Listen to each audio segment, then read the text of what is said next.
C'est-à-dire, l'église est au milieu du village. Ok. Moi, je pense, biso na UNC, qu'il faut qu'il y ait un large consensus. Si bandeko ya catholique ba koloba que non kadima parce que kadima on a déjà tendance ya esika moko bo ezali ko favoriser. Le débat ya individualité, c'est un débat de bas étage. Ce qui va yokanité baluki ba fonce na niveau population. Pour ndenge to kanisa il faut organiser ba élection libre et transparente et ça la réalité. Sinon tokeka na jeu moko oyo komema biso. C'est de ça la tourbillon. Masolo est un masolo ya Bananzambe. Bananzambe basolo kaka. Mais nous, le peuple, nous attendons les élections en 2023.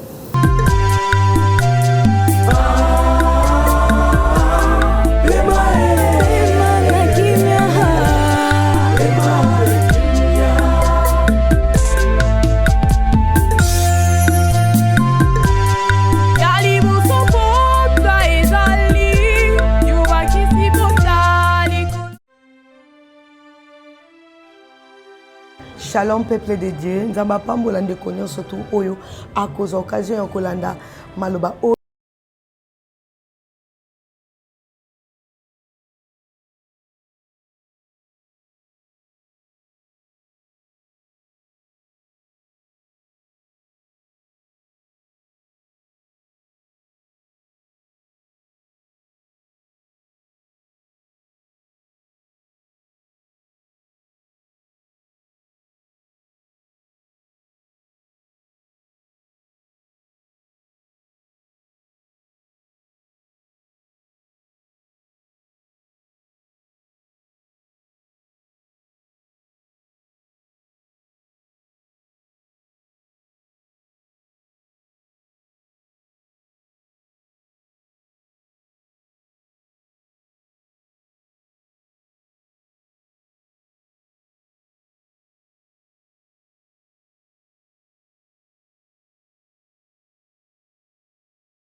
Les actualités politiques, sociales, économiques, mesdames et messieurs, soyez les bienvenus sur votre chaîne Nouvelle Tendance Télévision. Je sais que vous êtes vraiment nombreux en train de suivre partout à travers le monde.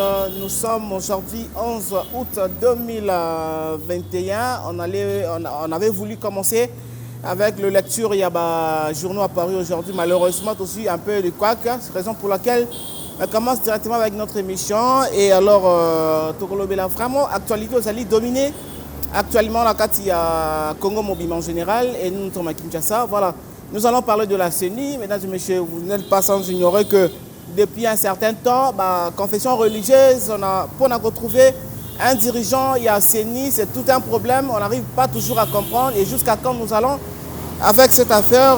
Et après cela, nous allons aussi comprendre, après les temps de siège, on a voulu comprendre, moi, tant au Basalikuna. Alors, l'évaluation étant de siège, est-ce que c'est réel que qu'on a fait des tournements aux alliés? Alors, tous allez comprendre que Batou Basali qu'on linga toujours volontairement, qu'on paie ça toujours IGF Moussala. Alors, tous allez penser à IGF Moussala et sous comme IGF bah qu'on paie ça c'est Moussala encore. En dehors de cela, nous allons aussi parler Makambu. Il y a baisse, il y a billet, il y a avion, baisse, il y a billet d'avion.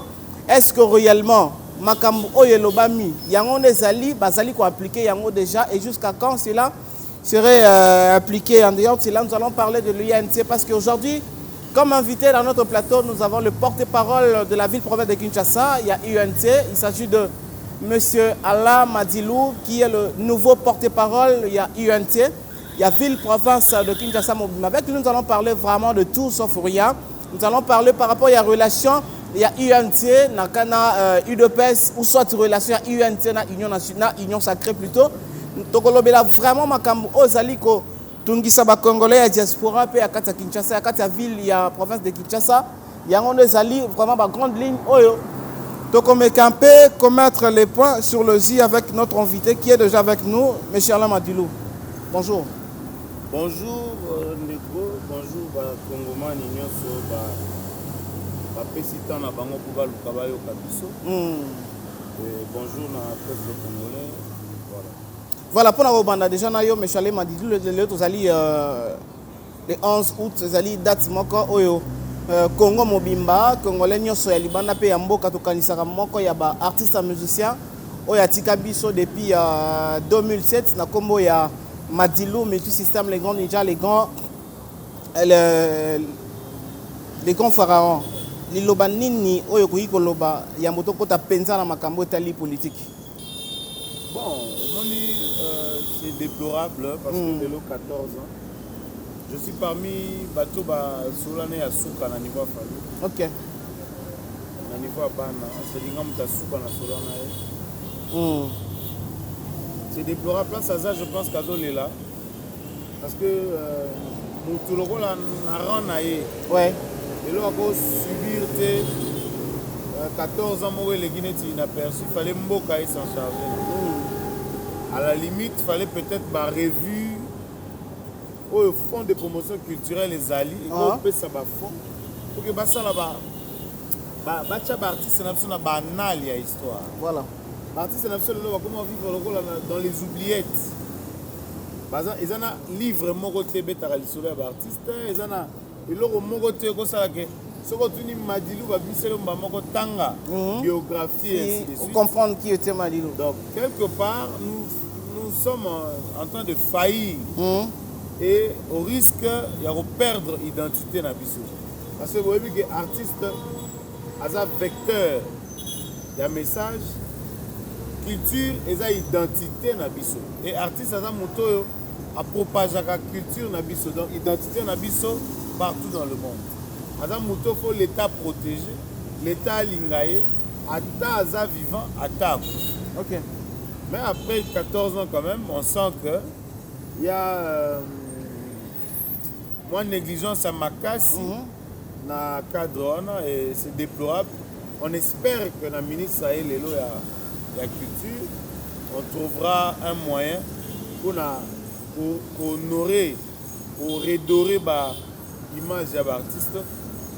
Biso na association na biso bana artiste congolais on a président nous avons un projet auto proposaka c'est to souhaitera l'état peut espace moko o va ça la panthéon ba kundi ba artiste ba déterrer partout ba artiste ba ça ba kundi bango quelque part o eko permettre l'état à zoa mbongo na tourisme et créer entreprise to créer emploi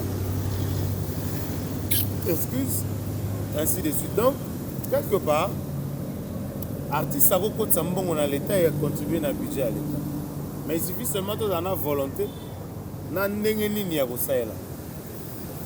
Voilà, merci beaucoup Ndeko Alain Madilou et ça ko sala vraiment pas si alors mokumba nyonso topesi donc otalela kaka madame ministre oya kotisika na culture wana espérant que makambo ya malamu et koya de la part na ye. Voilà, comme je viens de na utaya koloba ete ozali porte-parole ya ville ya Kinshasa ya UNC ndeko par rapport ya ndenge to komona makambo politique ndeza kotambola banda ba pesa ki charge na ba ya lingomba ya ba église nyonso ba meka mpe ko pona mimoko oya ko diriger seniti na ba élection ya 2023 et tisika oyo kaka to mona que banganga nzambe ba ko ka toujours kaka kozala bomoko te pona ko pona nani akoki komema biso na ba élection 2023 et analyse ni ozali kosala pona komona ba retard nyonso oyo omoni bandeko nakoyebisa yo ke balobi wana eza apanage ya société civile eza ya baconfession religieuse mais biso mpe bayi politique totika kokotaka na makambo etali société civile. C'est-à-dire lelo oyo balobaka l'église est au milieu du village. Ok. Moi je pense biso na UNC tolobaki qu'il faut qu'il y ait un large consensus. C'est-à-dire large consensus faut ezala pour que tous en ba élection apaisée, libre et transparente. Voilà. Il ne faut pas topper cette impression ou la confession religieuse va faire cette impression que oh aligné candidat voté, oh aligné candidat voté. Bon Lucas siko eloko nini obino nyonso boko ndima. De large consensus. Mais kasi bandeko ya catholique ba koloba ke non kadima parce que kadima mune déjà tendance ya esika moko bo ezali ko favoriser. Le débat ya ba individualité c'est un débat de bas étage. C'est le même cas qui revient. Voilà. Ceux qui bateau baza censé à cause de l'église au milieu du village.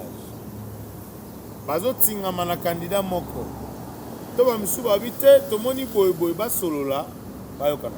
Ceux qui ba yokani te ba luki ba frange na niveau population. Parce que c'est une question qui concerne le peuple congolais. Boluki ba frange na niveau population, faites un débat ouvert au public. Oyebi botali ba CV ba parcours à ba candidat. Donc on peut savoir na muto aza neutre. La neutralité et kozala eloko oyo ko servir mboka na biso lobi. Oui. Alors il faut pas topper ça peut l'impression que mutu tel aza mutaka oyo. Mutu tel sans argument non. Donc biso to sengi kaka et salama na consensus ba tout ba adhérer na choix moko. Il faut organiser une élection libre et transparente. Et c'est la réalité. Sinon, tu as un jeu c'est de ça la tourbillon. Mais ceux qui, si Mayako Luzalaka na Jewana Kozalaka Isika Mokoana, alors ceux qui dialoguent, ils avaient parmi les solutions pour trouver un nengeni à Kotambola. Non, mais dialogue entre les confessions religieuses. Ceux qui sont là, pour pas faire ça candidat, c'est important, c'est bien. C'est ma solo et ma solo et bananzam. Bananzam et basolo kaka. Mais nous, le peuple, nous attendons les élections en 2023. Voilà, merci beaucoup Ndekwala Madilou. Ezali bongo ba sujet oyo ezali vraiment na kati ya actualité. Autre ezali komona. Alors likambo mosusu ya évaluation, il y a autant de sièges. Oyo déjà madame la ministre alekaki pona koloba ete akobakoleka liboso ya ba député pona kopesa ba évaluation. Et déjà moi nungu bandi déjà kobima kuna keno e ya kotambo malamu te, c'est comme si déjà kuna pe ba ko baka pe ka ba mosolo ya l'état. Ezali ndenge nini? Bon moni, moi je pense que l'état des sièges il fallait d'abord pour comprendre parce que moi ça devant une guerre asymétrique et ça va compliqué. Voilà. Je pense qu'au niveau du président national, la mission a une proposition à ça là. À l'Obapé, la crise est et militaire, sociale, c'est-à-dire économique, financière, et tout ça. Donc, il va voler belé pour résoudre le problème. Je pense que pour résoudre, on a quoi moko, ils va peut-être aller dans la précipitation. Mais comme évaluation de Salaman à niveau Assemblée nationale, je salue l'honorable Bertin Mobozi, le président de la commission de défense et sécurité, Hazard, membre à UNC, c'est-à-dire député à UNC. Je pense que tant qu'on a reçu ces évaluations, on a reçu la paix de la proposition. D'où la proposition, vous avez parmi, entre autres, la proposition, où ils ont fait par l'honorable Vital Kamere. Mais après évaluation, ceux qui ont dit que non, moi, mbeba muki ezali kuna makambo tamboli malamu te. Donc c'est que lingo loba ete na batu nyonso baza na kati ya union nationale wa nyonso bo échouer bien so bo tamboli malamu te parce que ça likambo ya union nationale. Il faut pas être prophète de malheur. Nous osons croire que après des évaluations, il y aura des propositions. Et je pense que l'Est de la République va retirer la...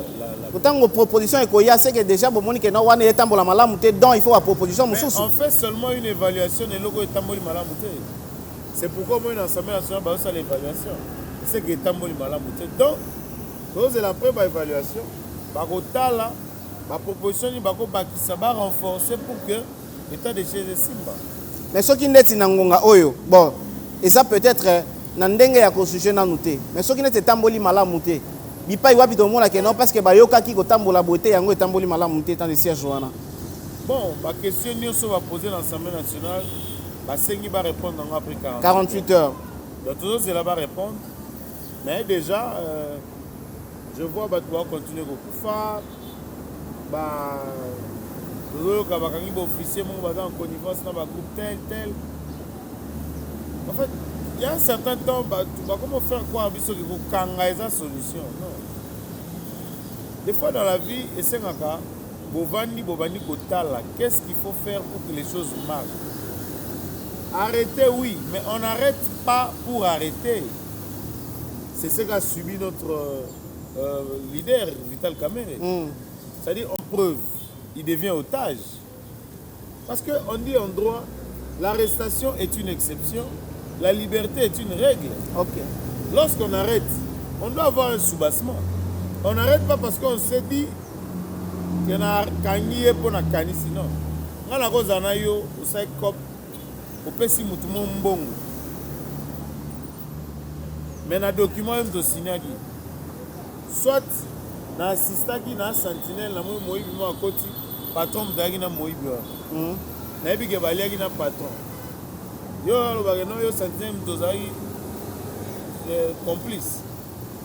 Maintenant le bana fungula pour patron zalagi agi na e. Voilà. C'est-à-dire, on ne peut pas faire des choses comme si on ne comprenait rien. Mais, état de siège, c'est la évaluation. État de siège, évaluation, tout ça, qu'on souhaitait toujours que non, état de malam, parce que les autres qui souhaitaient ma bête pour bandeko, oh, bah, continuer à couper, kuna bara bandeko, bah, oh, yabiso. Et ça, ma belle à Congo, quand nous avons donc. Ceux qui ont montré que non, les populations, les matin, midi, soir, que non, quand il y a Est, Makambouya Est, c'est parce qu'il y a un bolingoya. Les connaît au Azakuna. Voilà. Les connaît m'a dit, l'autre bête à l'isolo, il y a Kokita, il y a prix, il y a billet avion local, avion locaux, pour Kokende Lubumbashi, Kokende Goma, Kokende, je sais pas moi, Bwende et tout. Les lieux qui vraiment l'icolo. Et tout le monde déjà. Bonne volonté, on a été prise à la penza qui t'a lancé ma casse pour nous permettre de nous atambola na Congo naie. Et ça l'initiative moi quand autre qui applaudir. Alors au qui on ça l'analyse ni. Bon, au moins la décision du gouvernement où ils auront un avantage à la population, biso yambango, ils auront bienvenue. OK. Mais il y a au moins une décision du gouvernement où ils ont na bateau baboyango, surtout ba opérateurs économiques. Ça frise. Pourquoi ça frise? Aujourd'hui, nous avons un problème. L'État n'a pas de moyens pour mettre sur pied l'avion, la société d'aviation et comme ça. Voilà. Donc, tout dépend de la Batouana. Après, il y a Bilo Gagolia, tout dépend de la Batouana. Alors, ce qui l'État a comme imposé Batouana, les besoins vont augmenter et l'offre va baisser. Ce qui les besoins augmentent, l'offre baisse, c'est le peuple qui va payer le prix. Okay. Vous comprenez? J'ai quand même l'impression que dans mon canapé, comme il va nous signer parcours. Et nous avons comme ministre de l'économie, il faut faire sa proposition dans l'histoire. Mais tant qu'on a sa proposition, il faut minutieusement. Nous sommes en plein exercice budgétaire. Bateau va contribuer à un budget, à une assignation. Après, si on a une assignation, un objectif à atteindre. Or, pour prier à Bilogo et Kita, il faut exonérer Bango. OK. Sur ce pour exonérer Bango, en plein exercice budgétaire, après Bilogo et Kita, un miracle. On trompe qui? Le Congolais n'est plus dupe comme le Congolais il y a 18 ans. Voilà. Le Congolais est éveillé. C'est-à-dire, la loi, la proposition populiste comme il trouve. Au moins, les députés ont proposé une loi sur le mariage. Or, la loi sociale, ce sont des lois où il faut voir l'opportunité, il faut voir nos us et coutumes. Voilà. Avant qu'on initie en haut, je pense, il faut une vulgarisation. Il faut organiser des conférences pour avoir un avis contraire. Il y a population qui est concernée dans la loi sociale. Mais au moins c'est $500. Sans explication claire, sans vulgarisation nette, vous avez l'impression que vous fixez prix à moitié. Et ils ont frustré le peuple. Or, en soi, en Afrique, le mariage est en forme, il y a échange. Mbongo famille moi c'est Zoranadot et ya mara famille mobile na mbongo et so mara fufuna na tabana basoso bakena otika na famille mobile na mbongo d'où les ambongo mote za rapona batumo ba bénéficier mais za mbongo bazongisa rapé. Donc fallait réfléchir autour de la question. Mais kasika pona wana na kati yote balobi ke non totiki na makambo wato kozonga sima balobi ke ndeti makambo mariage wana ina kala baboti na biso bazalaki ko bala na ba monta tout to bala lelo te. Mais comment ils arrivaient toujours ya ko pesa peka bantaba wana peka ba fufone kene na belle famille. Parlant de montant, je veux bien, j'aurais souhaité que le camarade dise Kobala Moutou Agogi ko dépasser seuil. Il y a $1000 par exemple. Okay. C'est un exemple. Là au moins, il y a une marge de manœuvre. Moutou Bala na 200, Moutou Bala na 500, Moutou Bala na 800. Moutou supposer que ça n'a pas eu libala $1000 et ça souka na libala. Voilà. Et dire encore sur une loi qui concerne le Congolais en général. Dans le milieu urbain 500, dans le milieu rural 200, je trouve que ça frise la discrimination. C'est pas. Moutoumoussousou, Azwa Mbongo Nginda na ye. Abina va dans le milieu rural. Voilà. A éduqué pas dans le milieu rural. Bon, yo pas les moyens dans 200 parce que la loi dit cela. Tu comprends? C'est-à-dire, ils ont fait ça sans sonner à écarter. Raison pour laquelle Lazaro Loba baisse des prix, oui, le peuple attend ça à bras le corps. Mais la manière de le faire, dans la nuit audio, l'opérateur économique va se faire par question, on préfère suspendre l'entreprise. Il y aura blocage. Mais maintenant là, ceux qui vont préférer le lingue, est-ce que Zali va nuire peut-être va instruire ou bien va nuire petit peuple? Non, mais que l'État n'a pas le moyen de sa politique. Le problème c'est quoi? Puisque l'État n'a pas le moyen de sa politique, il faut d'abord commencer par une étude minutieuse. Dans quelle mesure du possible beaucoup faciliter le droit? Soit pour faciliter la taxe, bango bazo réclamer, et puis vous fixer le prix en connivence. Mais ce que l'État a dit que l'État n'a pas imposé le prix de parce que c'est l'État les régulateurs. Mais il y a des choses où l'État a besoin de commétiser des petits. Là, je parle franc.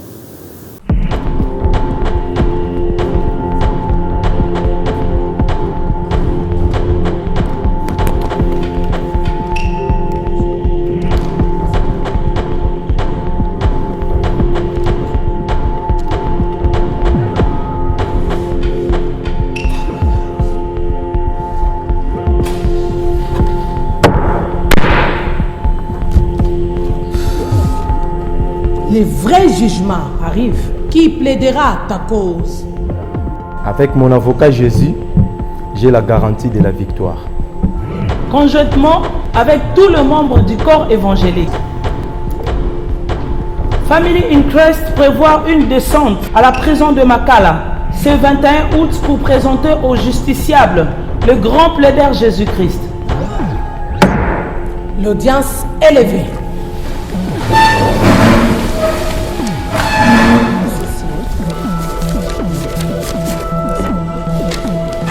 L'Esprit du Seigneur nous a oints pour proclamer aux captifs la liberté et aux prisonniers la délivrance.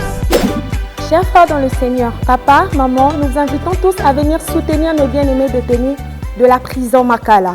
avec tout ce que l'Éternel vous mettra à cœur. Matelas, Bible, chaussures, nourriture, et l'Éternel ne manquera pas de vous bénir.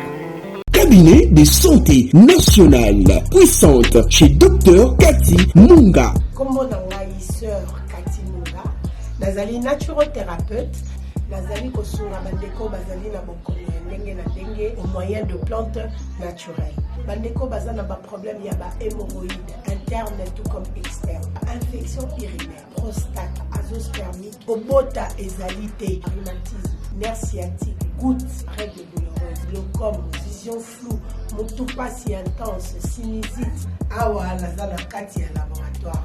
Awa nde bisika na séchaka ba plante, ba nzete, ba makasa ya ndenge na ndenge, depo na nga yango yo esika na salaka ba formule na ba solution na nga. Merci na équipe mobimba ya maison chez Cathy, en particulier Joyce Bolala. Tozali bongo na commune ya Ngaliema, quartier Kinsuka Pêcheur, avenue Maïndombe, numéro 99. Référence carrière Kari Grèce. Le biko na bino et sengo na biso. C'est-à-dire, ils ont un service, peut-être on a pas taxe, eux ont exagéré, double service, au moins on a une taxe 5 fois, tout ça, des choses comme ça.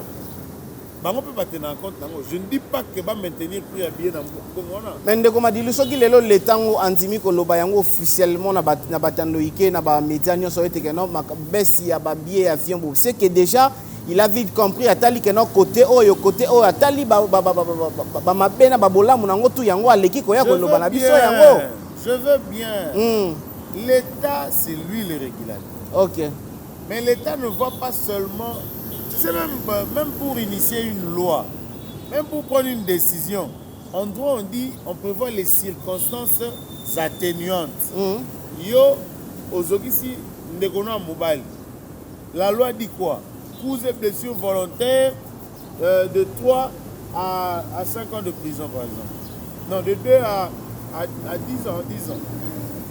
Coups et blessures volontaires. So, magistrat Sambisayo, to juge. À la capacité d'appréciation, c'est-à-dire à Talabi, vous êtes une famille. Ceux qui n'ont pas condamné, l'objet de Manakana de génération en génération. Conflit. Alors, il y a un conflit à Goluka Asala à Yokanisabina. C'est ça le rôle de l'État. L'arbitrage aussi est un rôle à l'État. C'est-à-dire l'État a dit que nous avons un régulateur, nous avons un pouvoir décisionnel. Mais pas tous ceux qui vivent sur terrain, je ne sais pas. Je dois m'enquérir, prendre leurs propositions, prendre leurs déshydratants et ensuite, moi, je prendrai une décision. Et la décision de l'État, ceux qui intervenir après consultation, les Alaraming opposés. Mais les autres, comme l'État a une décision sans consulter ou Banini. La souka est comme un bon to boy soit to kanganabiso et ce bakangi pendant que l'État en a avion pendant que l'État en a politique il y a moyen ça met le peuple en très grande difficulté la place où fallait baluka moyen une bonne décision. Alors, il y a une chance de faire l'économie, économiste, l'État n'est pas allé dans la procédure. Moi, en tout cas, je souhaite que les prix équitables, ça c'est le souhait de tout le monde. Il y a un mot Vandi Bobi, c'est un prix équitable, ça pourra faciliter le déplacement. Mais j'en appelle à la responsabilité de l'État d'être le père, d'agir en bon père de famille. C'est-à-dire l'État doit prendre par multiples déshydratants. Mais de quoi dit l'État l'État zali koya vraiment dans lombango mingi ko sala makambo oyo peut-être na noté sali ba garde-four na nyonso. Mote que non tango zali ko raté ezali bino nyonso boza ko kota na kata libulo wana ya kozanga ko réaliser ba makambo la bola kana ba congolais bino tout batu ya union sacrée ne bozali ko kota na kata libulo wana so moni ba courant yana balabala c'est le ministre Estache ressources hydroélectriques voilà so moni lelo mamba numérisation achat bandaku, les affaires foncières marchent. C'est l'excellence Molendo Sakomi. So moni lelo budget na biso mbongo evandi et voilà, c'est Jean Baudouin Mayo l'excellence et aujourd'hui c'est l'excellence Aimé Boji. So moni lelo les PME comme ils bouger, c'est encore l'excellence Estache. Vous comprenez? C'est-à-dire, dans l'UNC, nous faisons la différence. Toi, on a vice-ministre de la Justice, Amato, lui, c'est un vice-ministre. So, mon ministère de la Jeunesse, c'est Boujaki. So, tout le ministre, actuel ministre de la Jeunesse, avec beaucoup de projets, d'initiatives. J'ai même des gens qu'on paye aujourd'hui, à niveau, il y a des femmes et dans le monde. Mais ça, initiative, il y a le ministère de la Jeunesse. On aura une émission pour parler de la prouesse par rapport au ministère de la Jeunesse, c'est ça qui est la tête. Le secrétaire général de la Billy Campagne. C'est-à-dire que dans l'UNC, mais est-ce que tu comme on appelle le comment on dit que moi balobaki na likolomo na kati likolomo libana relation nini au UNT azana ngolelo ministère de la communication et médias. Tokuta ministère on a il coûte $53,000 par an. Pas en décolambé mende. Voilà. Mais le temps que tu commis le ministère on a le commissaire a recette à $1,800,000 par 4 mois. C'est-à-dire que la prouesse na biso ba ministère na biso très bien. Donc muto ko sa biso te que non na UNC boleka biso le cas université. Na ba ministère tout toi qui na formation professionnelle. La formation professionnelle au monde que les agents de carrière babeta depuis 1982, bazarata na carte prime moko bimi basome wa mituka bapesi bango structurer administration vandi et tout ça formation professionnelle lelo so OK ba INPP on a tu sens que ministre moko les gars qui place voilà donc na UNC ba ministère na sotana elo ba construire. Mais est-ce que relation nini to comprendre lelo entre UNC et Union Sacrée parce que to comme on c'est comme si dans ce qui baloba soki musabi moko azoki nyonso nde kolata makila wana mais tout le monde a lelo que non musabi moko ezoka mais muso ekimi nango que non te ye mutazoki biso tozoki te. La réponse on a répondaka.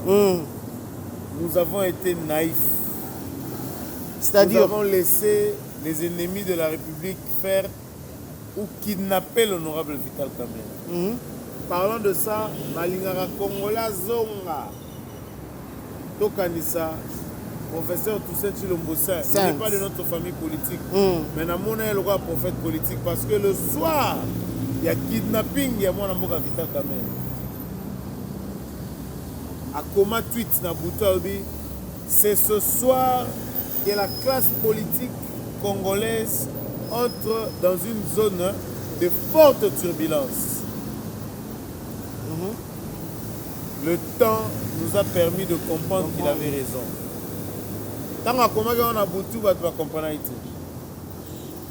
Veka na Soukalobi, il a dit en 4 langues. Le temps nous donne des réponses. Je ne voudrais pas aujourd'hui reprocher notre pouvoir parce qu'il y a des choses que le pouvoir a fait. Le pouvoir est mais par manque de vulgarisation. L'ennemi à la République va orienter vers les arrestations. Comment paraître social à Congolaise, il fallait arrêter. Il y a des choses. On dit embouteillage na Tchangou. On sait même pas 2 minutes, 3 minutes. Sauf de moutons qu'on avait critiqué hier. Petite solution. Les routes à dessert agricole. Il y a des choses. Il y a un salami, la réhabilitation hôpitaux, école et ainsi de suite. Mais par manque de vulgarisation, de suite orienter le peuple vers les arrestations qui risquent de remplacer le social. Et ils pensent que le pouvoir n'a rien fait. Or, biso pouvoir tant que yé. Toagina est là, malade. Par notre naïveté. Parce que moi, je peux comprendre le mouquet. Tant que fativité est dans le pouvoir. Voilà. Donc, on a un acte. C'est-à-dire, machine est côté et timoli pour ça les salades. Contrairement à la maquette de mon account. Or, objectif à tout ça, c'est que ils sont aussi à pouvoir tous les cas qui sont qui les loyaux pouvoir y a fatigué et réussir, peuple à se retourner contre Bissot. Voilà. Tout le monde là, donc quand vous balancez le programme à 100 jours, vous avez un coach. Caméra, coach, on a un partenaire, on a fait des pas coacher nani. Non, mais quand on est coach, on coach l'équipe. C'est le directeur de cabinet, c'est-à-dire qu'il y a un coach équipe, ils ont la présidence. Il y a un coach à coacher. On a UDPS, son partenaire, on a reconnaître ça, ma valeur, ma talent à coach. Vous comprenez? Alors, quand on a mis ça à coach, c'est comme on a là. Il faut Kaboula bateau mi balé. Heureusement, Kokabwanande bakabwanate. Mais la naïveté na biso moko na cash to permettre que ba fragiliser biso. Et les lobos ont courage à critiquer le pouvoir na biso. Pour nini? Parce que biso moko tozali naïf. Est-ce que ça m'a soupé à kofanda bebo fandi pe botali que non?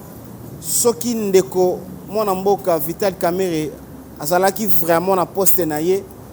Peut-être que ma béa boeninga comme soit il y a bolam muso lingeza la plus koleka. Ezali? Ça je peux le dire.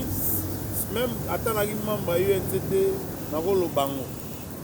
Parce que le programme que l'on aura, parce qu'il ne faut pas oublier que là, il faut pas s'en rater que Vital Kamerhe était candidat président de la République avec un programme chiffré et identifiable. C'est-à-dire il a identifié les ressources. Place ni na rose mbongo pour ça.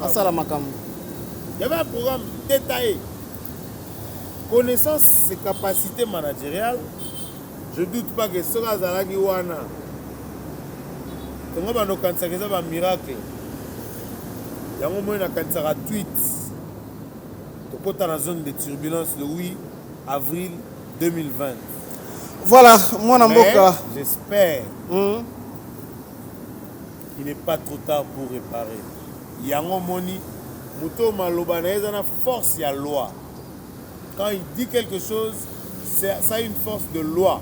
Le président de la République a dit que Kamerhe était correct, sérieux, honnête et intelligent. Bon, l'intelligence, c'est comme on dit, apanage dans Bissot UNT. Voilà. On a tout discuté là, on a parti Moussouti. Mais honnête, correct et sérieux. Par les mégots entériné pour voir comme ça une loi sur Kamerhe. Parce que Maloba, président de la République, ça a la force d'une loi.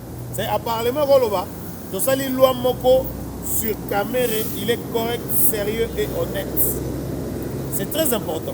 Maloba, chef de l'État, il a Maloba Rosa. Mais Moutago, ça la correct, sérieux, honnête. Et tant que bébé, si comme le mot bonheur, on a payé quoi, il y a bossé na bango de l'équipe. Correct. Il dit correct. Le président dit correct. À bébé Sarati. Quand on dit correct, c'est ça caricaturé, c'est-à-dire millimétré. Mais si on a dit qu'il y a des détails, on a correct, on se retrouver dans la prison. On a correct, jamais qu'on se retrouve dans Makala. On a dit qu'on n'arrête pas pour arrêter. Au pénal, le droit ou la loi est de stricte interprétation. Dans le bango, tant que les étudiants ont droit mawa, tant que la jeunesse mawa, à venir dans bango.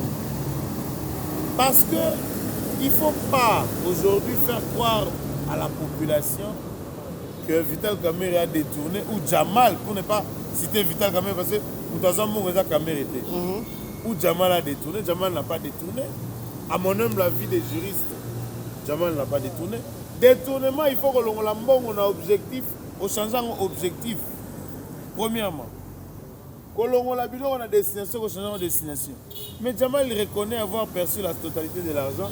Azoïf Sabino Babel et Zali, à combien la présidence de la République, à l'accent ne passe Biloko et Zali. Où est-ce qu'on parle de détournement? On trompe qui? Il n'y a pas eu de détournement. Voilà, merci beaucoup Ndeko Alamadilou. To komi na suka ya entretien na biso mko na lelo. Alors motuna ya suka makambo ya toujours à proposition ba loi oyo. Balobi session pour examiner makambu ya congolité oyo ekomi so na septembre lelo komona makambu ya na octobre plutôt komona makambu ya congolité wana est-ce que ça a intérêt ya bandeko na biso baza na ba loja na bandeko na biso bana ba kabe ya kamwanga est-ce que ça a importance moko pour komona que non loi na congolité wana lelo ekoma vraiment mise en applicabilité? Mon frère, bah débat on a moi je n'aime pas faire ça parce que biso na UNC to beta lisolo ba rumeur té. Aussi longtemps que loi on a oui certes ils ont déposé dans l'Assemblée nationale. Tout député peut déposer une loi. Ouais. Même il y a $500 en mariage. Biso to comme à niveau ya ko sala débat autour ya ba loi on a seulement ceux qui va aligner en na débat au sein de l'Assemblée nationale. Les loyaux, moi je vois pas l'opportunité, je vois pas le besoin. Je suggère plutôt à nos députés bah initier une loi où ils ont traîné, en fait, bah réactiver en haut. Loi où ils ont sur la sous-traitance dans notre pays. Voilà. Sous-traitants, hasard maltraités par des Chinois, des Indiens et consorts. Bah maltraiter sur Libanda, bah maltraiter sur Nakat. Bah loi est protégée quand même bah compatriotes na biso bazo sala. Bah loi est à renforcer bah tout pour pas bala. Azate ka bala qui samedi lundi azangi elo wa kolia. Bah loi ya bongo. Ndi ba benga ba loi sociale. Les Congolais ne zapona ko boya selon ndenge ba créer yango pona ko boya ba infiltration na kati ya mboka na kati ya La constitution de notre pays a déjà réglé ce problème. La constitution parle des Congolais d'origine. La constitution a tout réglé, c'est-à-dire la constitution a biso ba réponse soit nézali. C'est pourquoi j'ai dit les gens ba débat mususu soki na nezune zoto te ko pesa ngonzo. Nzoto te. La biso na UNC on se prononce pas sur des rumeurs ou des propositions où continuons à débattre. Voilà, merci beaucoup Ndekwala Madilou. Tokomi bongo na suka émission na biso mukona lelo to yamaki bongo moko ya ba kambi ya UNC ya zali porte-parole ya ville province de Kinshasa azali bongo mwana mboka na kombo ya Alain Madilou na yende to beti penza masolo ana ya kotala actualité lolenge nini eko tambola na mboka na biso Congo. Alors awande to komi vraiment na suka masolo na biso Ndekwala Madilou sokoza na likambo ya kobakisa par rapport kaka ya ba actualité zali koleka na mboka Congo oki kolobani na ba nyonso balandi biso na Congo to pe libanda ya Congo bande nyonso ya diaspora pe oyo bazaki na posa pe ya komona yo oleka pe opesa pe ya opinion na yo na makambo za koleka Congo to linga mboka na biso omoni ndeko na ngai na loba ngo toujours moi je parle toujours, je prends le côté de la jeunesse. Oui. Tout ça va jeune to bola faut pas te linga to désorienter jeunesse na biso. Jeunesse lelo komi ba fake news comme on les sabat. Vous avez fake news va passer mbongo. Ba banda vita caméra iba 450 millions de dollars. Souka nango preuve ezati. On emmène les jeunes en bateau, bah même si on a procès moko, bah sur des tournements intellectuels. On a droit à éthiquer coexister. Décision on a à premier degré, bah quand on a un journal officiel. Moi on a d'autres temps na campus, on a droit à que bah décision on va tirer un journal officiel, et ça va décision irrévocable. Voilà. Mais à qui on look à article dans le journal officiel à tangi décision premier degré, bah tiens on a un journal officiel. Vous tenez na confusion. Voilà. Jeunesse, faut botala. Na appel tokei muto bino boholo bake alia mbongo a détourné mbongo sans ya ba maison préfabriquée Jamal depuis 6 ans. Muto bozo kanisa ke alia na Jamal bien que document zate preuve zate ezaka na mito abat. Depuis 13 ans. Ça s'explique comment? Merci beaucoup Ndeko. C'est-à-dire nous devons avoir pitié de notre jeunesse. Les hommes forts, on en a connu. Mais lorsque nous avons un pays, et dans une institution forte, le pays demeure. Mais lorsque nous avons des hommes forts qui empiètent sur les institutions, le pays disparaît. Et tu as place dans les étrangers, gestion. Et ça, c'est très compliqué. Il y a un moni. Quand vous mettez sur la nationalité, je dis la Constitution a déjà réglé ça. Voilà. Nous devons rendre nos institutions fortes. Pas parce qu'on a vu un bêta ou non. nakoki mpe kochange avi kaka na masolo yango monaka Vital Kamerhe monsieur Google l'initiateur à 1+4 ntango ake ntina bafin fond place bamasasi eza kobeta komona babemba ye consort c'était par souci ya kounifie mboka na biso. Vital Kamerhe alobaka na 2015 prophète politique alobi que na mission ya Jésus-Christ na osala ke effort na ngeza ke nasala ke alternance esama na mboka na biso sans qu'il y ait un coup de feu, un coup de balle. Abina sona koka na meka sona koka obetele maboko po a réussi sa mission. Voilà, merci beaucoup Ndekwale Madilou. Voilà, quelque part, je sens que ouais. Il a encore des choses à apporter, comme l'a précisé le président de la République. Dans notre pays, Vital Kamerhe a encore un grand rôle à jouer et nous devons prier pour lui, nous devons le soutenir, nous devons demander à ce que justice n'a pas de sonité. Quand on est coupable, on arrête. Quand on est innocent, on acquitte. Nous attendons l'acquittement de l'honorable Vital Kamerhe et nous savons qu'il doit servir son pays. Nous savons que mission Otozaki na cache et Katanagi Nanzela, Foya, Tosilisa, mission Wana parce que les agi pouvoir Otozu n'a pas. Mais dis-moi, cache Katanaki, mais il y a quand même, ça continue à faire ma cache Katanate, yo so monanda. Bobi bo matsa ba brique, bolongoli fondation. On a construction. Où sommes-nous maintenant na cache? Non, mais cache existe, raison pour laquelle tu vois que tu sais une évaluation et accord à Nairobi. Voilà, donc comme na suka ngolelo parce que Ndekwale Madilou aza penza na mingi ya koloba. Alors bien nyonso bat bolanda ki biso na mokona lelo, ba remarque na bino ba suggestion, ba question so boza na ngoposa, numéro de téléphone ezali affiché, bocha ba commentaire na bino, mbala sima to koya lisusu to kuta na susu na ndeko. Porte-parole il y a vice prophète de Kinshasa ya UNT azali bongo na disposition à ça vraiment temps à chaque fois que nous lui appelons pour que nous allions dans le plateau na biso. Et quand ça moi je vous dis continuez toujours à suivre les programmes de Nouvelles Tendances Télévision. Au revoir, à la prochaine. Merci.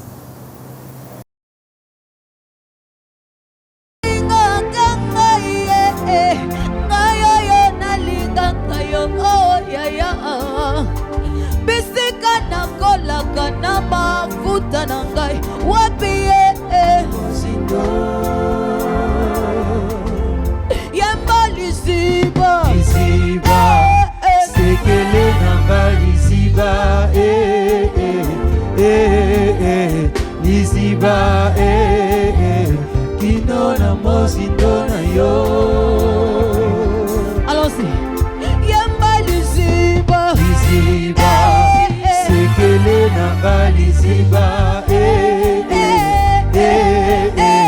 liziba kinona mosindona yo. Napusana Napusana pena liziba liziba kino namona yo. Hallelujah. Napusana Napusana pena liziba na bomo bisika nazuwa ka Samuel nangaye wapi Ozindo Napusana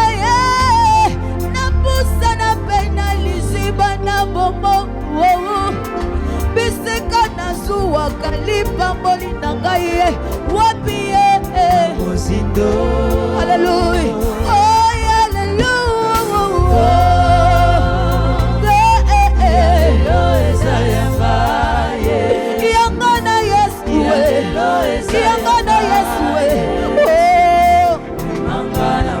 Namata napusana ngayoyo kine nakona ye na me mama lelo sina kokoma sina kosima milakana Yesu osana yo.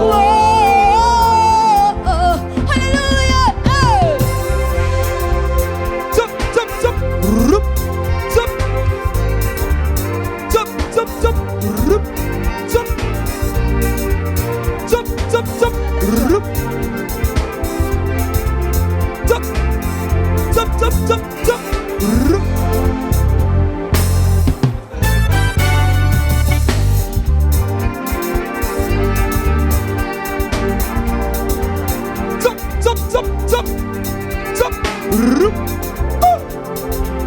Danse. Zop, zop, zop, zop, zop, zop, zop, rup.